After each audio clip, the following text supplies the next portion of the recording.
And I actually thought I was being punked when I saw this guy's name on the list. I thought Nelson was being a jerk. And I was just going to yell out the name Mike Hunt, and everyone was going to laugh at me. Just like that. Thank you, Andrew. No, put your hands together for Mike Hunt!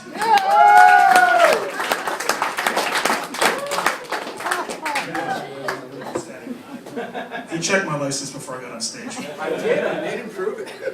So, I live at 127 Costello Drive in Winnipeg. My birthday is October 25th, 1968, and my social insurance number is 471-218-345. Guessing by what he just said my name was, nobody in this room is going to try to steal my identity.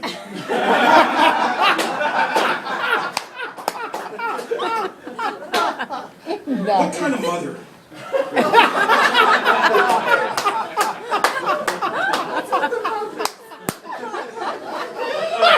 Names their boy Mike when his last name is Hunt. You have a new baby, a great looking baby, big eyes, well hung, and you start his life by taking a 4-foot running start and kick him square in the nuts and send him on his way by naming him Mike Hunt. And my biggest argument in the family has been, since I was little and now I'm 44, is where the fuck was my family on this one? My aunts and uncles? My dad? My grandfather was the only person that stepped up to the plate and said to my mother, you know, World War II vet, right? He's been around. They're probably going to call him Mike. She's like, oh, his name's Michael, they'll just call him Michael. No! They're barely going to call him Mike, they're just going to call him Mike Hunt!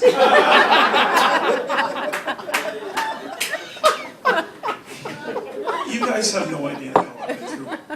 I could stand up here for 14 hours and tell you every goddamn story that I've been through, where my name's been called in every situation. But picture grade 7. I'm 4'3", 74 pounds, soaking wet. I've got a head like a fucking bowling ball. So I'm already got 2 strikes against me. And then Porky's comes up.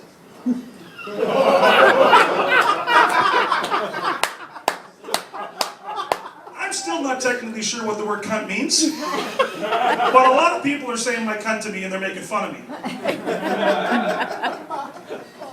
I get paged in school, my cunt to the office. I get paged at Walmart. I get paged at fucking Sam the Record Man, for those that are old enough to remember what Sam the Record Man was.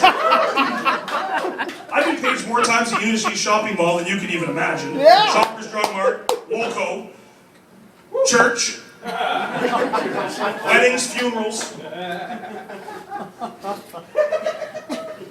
It's fucking awful. There are some good points to having my name, though. There's some good things. I can't remember the last time I've had a speeding ticket. I was going 130 on the perimeter with my wife about a month and a half ago. Cop pulls me over. He's like, you're going 130 and 100. I'm like, yeah, here's my license. He comes back, and I swear to God, she's sitting right there. He goes, I just can't give you a ticket. He goes, I'll make you a deal. If I can take a picture of your license with my iPhone, I won't give you a ticket. Fair enough, no problem. I think the biggest advantage is for my friends, though. All my buddies, my hockey buddies. I played hockey, been very fortunate, played all over the world. Not so much in Canada, but when you go to Europe or you go to the Far East or you go, the United States, and the hockey guys who are in this room know this. It don't matter how fucking ugly you are. When you're wheeling chicks, if you're a hockey player, 75% of the time you're getting laid that night. It don't matter how you look. You introduce me with my license, and it's a fucking 100%. I've been to many bars and clubs and wheeling girls with my buddies, and a lot of times I'll stand back and they'll go up and see 2 good-looking girls, and we'll try to approach them. And most of the time we'll get the same response, which is, go fuck yourself, get away from me. They say, well, I'll tell you what, if I can introduce you to a guy with the funniest name on this planet, will you at least let me buy you a drink? I'm like, okay. So then I get the call, I get the wave over, and I come over, pretending like I don't know what they're doing. Mike, show him your license. I'm like, fuck you. I said, I show my license for 2 things, and actually I told you earlier, you're the only person I'm showing it to, because the only way I show you my identification or proof who I am is if you put a picture of beer in front of me, or if you're a chick, you show me your tits. So 95% of the time that works. It's usually the girls or my buddies showing me their tits, but I always have a picture of Erin. Night usually ends with them getting laid. I go home, I get a high five in the dressing room the next morning. It's been going on for years. With my name, I've been a part of many practical jokes. I have a good friend of mine, Jerry St. Cyr, who lives in Victoria now. He's from California. His claim to fame, he was in the Ottawa Senators organization. And he was married to that French cunt, Manon Rhéaume. The female goaltender, you remember her? Too soon? Jesus Christ. I knew you guys weren't going to know who that was. Anyways, he's been, you know when you do practical jokes against people, there's the one person in your life you just don't fuck with. You just know not to do anything to this person because you know everything that they're going to come back at you with is going to be just awful. He's been baiting me and baiting me and baiting me, and my wife says, don't do it, don't do it, don't do it. I'm like, fuck, I'm going to do it. I'm in Vegas with him about 2 years ago. And I go to this, he drives a Porsche, he comes from California, and he's sitting, we were at the Paris Hotel. And he always backs his car in every parking spot. Because he always has this theory, if you're ever fucking somebody's wife, he's always got to get out in a hurry. So he can't back in, he can't park, so he's got to back in. So I went to a novelty store and I got a bumper sticker to put on his car because I knew he would not see it. And it simply said, I eat corn the long way. That's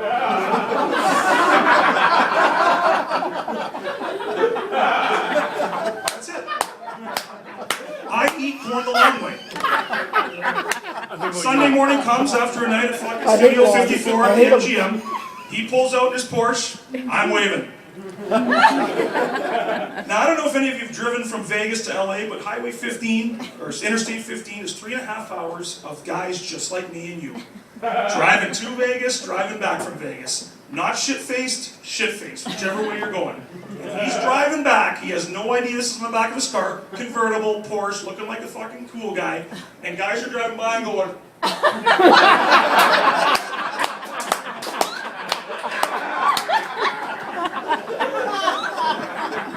I, of course, didn't find this out until 2 years later because he never said a word to me that he found the bumper sticker.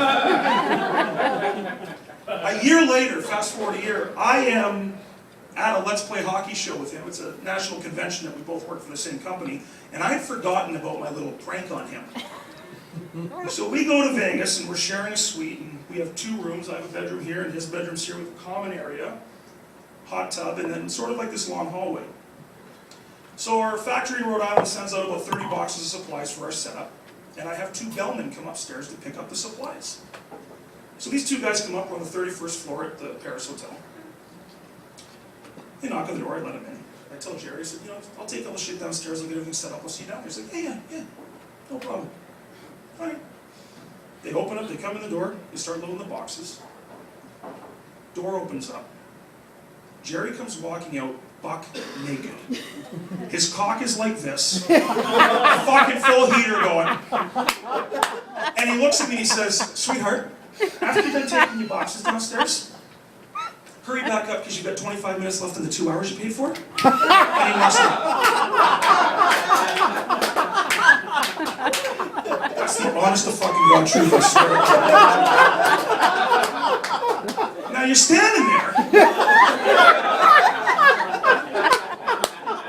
And I know that he's just paid me back and the bumper sticker has come back into my head. And I'm like, how do you even...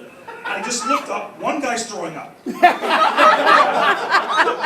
he hasn't thrown up outwards, but he's definitely thrown up in his mouth. You can see it, you know that taste, you know, you can see when someone's thrown up in their mouth. The other guy's just looking at me going like this, he's like, really? I gotta see this shit? And the worst part about this is that after the boxes are all loaded up, and Jerry's already in the room, door closed, I can hear him fucking laughing all the way down the elevator. I get in the elevator, I gotta go 31 floors down an elevator in between these 2 guys, all the way down and then through a concourse through the Paris, the hall. And I'm standing there, I'm like, what do you fucking say to these guys? My buddy just came out with a fucking heater saying I'm basically 25 minutes left of my fucking 2-hour sex session with this guy. And I made the stupid, I should have just shut up. And I just looked over and I went, probably nothing I can, that's it, nothing. He goes, sir, what happens here stays here, we won't say a word. I'm like, no, really, he's not. He's practically, sir, we've seen it all.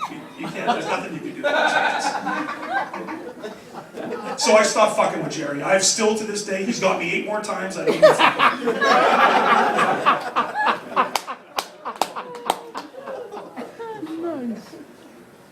My poor wife, who's sitting here, she had a shirt that I wanted her to wear tonight, getting back to my name. You can't go anywhere. We bought a shirt we're in Fort Lauderdale. She's got this pink fucking top that says, "My cunt is hot." And I told her to wear it tonight, and she's like, "People are gonna look at me." I'm like, yeah. Comedy boys up here, let's go to the last weekend, fuck. I'm not wearing it. Not wearing it. I'm like, listen, and our relationship is awesome. Like, the beautiful thing about mine and my wife's relationship is we work together, we own our own business, we do what we want, we've been together. She was my grade 8 girlfriend, she married some fucking hump for 25 years. He's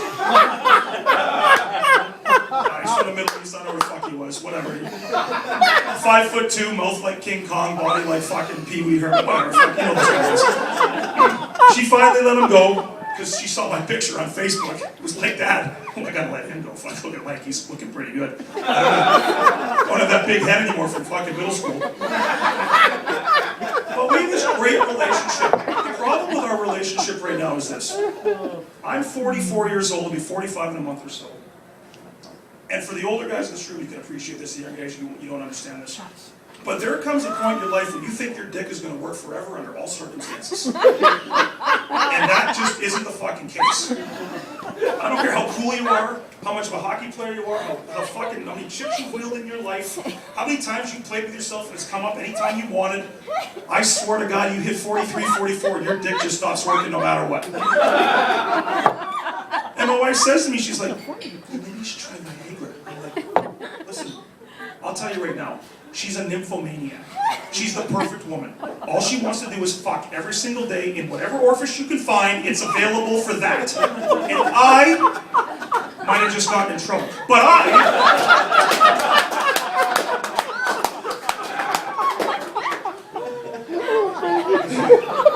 I'm in big fucking trouble. I'm gonna roll it because I'm gonna see the left.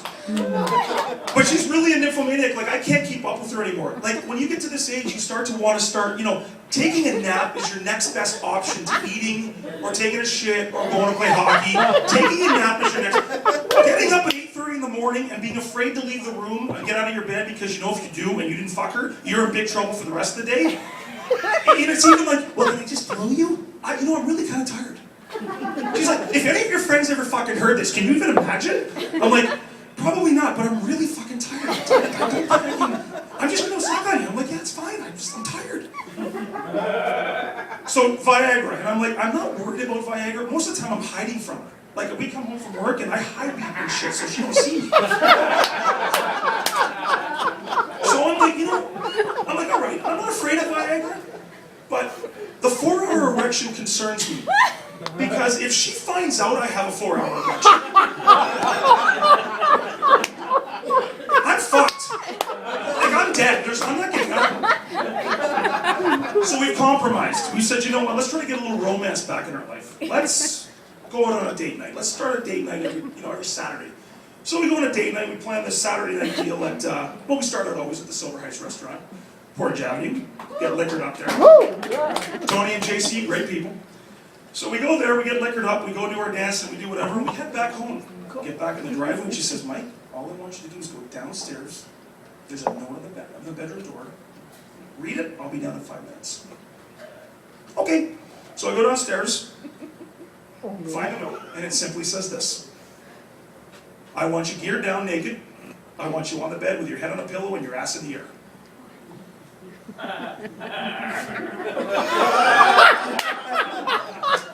Did it take you that long for the visual? It's fucking horrible.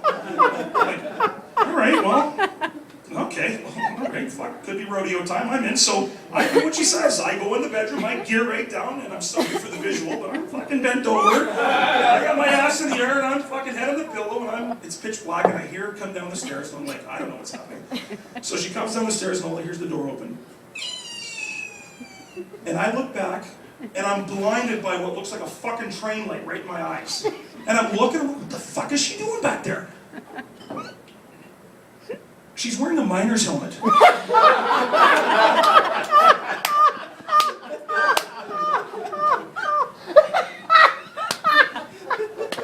has a rubber mallet in one hand, and her favorite dildo, Charlie the monkey, in the other one. Now, some of you might know who Charlie is. Charlie is this behemoth fucking thing. It's got King Kong's head on the top, the Empire State Building is the shaft, and two little monkey fists that go.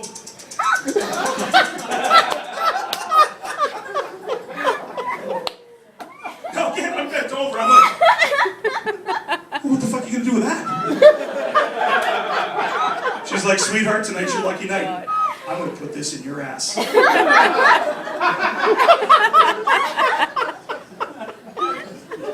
you're not. I was fine with a frozen banana. I was okay with a John Cena action figure. That shit ain't going in my ass. It's just not. She flips on the light, she goes, what are you, a pussy? I said, no, I'm Mike Cunt.